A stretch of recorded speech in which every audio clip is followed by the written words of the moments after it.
ইরানের president Masoud Pezeshkian যুক্তরাষ্ট্রের president Donald ট্রাম্পের বক্তব্যকে বিভ্রান্তিকর বলেন। তিনি বলেন, একদিকে ট্রাম্প বলেন শান্তির কথা, অন্যদিকে যুদ্ধের হুমকি দেওয়ার কথা বলেন।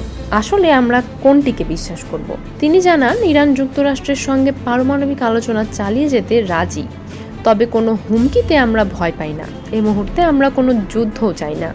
গত রোববার ইরান ও যুক্তরাষ্ট্রের আলোচকদের মধ্যে চতুর্থ দফা আলোচনা হয়েছে ওমানে, যার পরবর্তী ধাপের প্রস্তুতি চলছে। এনবিসি নিউজকে দেয়া এক সাক্ষাৎকারে ইরানের সর্বোচ্চ নেতা আয়াতুল্লাহ খামেনির উপদেষ্টা আলী শামখানি বলেন, যুক্তরাষ্ট্র যদি অর্থনৈতিক নিষেধাজ্ঞা তুলে নিতে রাজি হয়, তবে ইরানও একটি চুক্তিতে পৌঁছাতে আগ্রহী।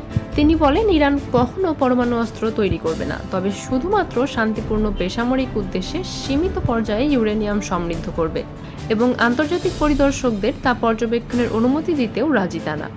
তবে এখানেই সব সমস্যার জট পাকছে, কারণ মার্কিন যুক্তরাষ্ট্র চায় ইরান পুরোপুরি ইউরেনিয়াম সমৃদ্ধকরণ বন্ধ করুক, যা তেহরান স্পষ্টভাবে নাকচ করে দিয়েছে।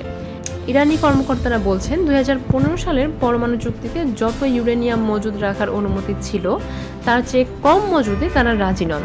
চুক্তিটি ট্রাম্প 2018 সালে বাতিল করেছিলেন, কিন্তু ইরান এখনও এই চুক্তিতে ভিত্তি করে আলোচনা চায়।